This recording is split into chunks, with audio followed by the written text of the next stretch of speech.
Welcome to the Hard Reset YouTube channel. Today I'll show how you can log out of Mobile Legends.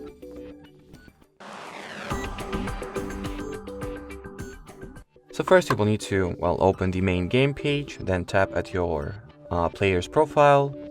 Here select the accounts category, then to your right tap at the account center, then go for the device management and find the device you would like to log out of, or if you want to log out of all the accounts except the currently active one, you can tap at this button.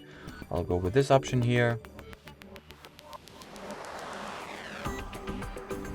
Tap at the confirm button, and I guess here you have it. Then what you might also want to do or try is to switch account. So here, instead of account center, tap at the switch account button and select the account you would like to switch yourself to now.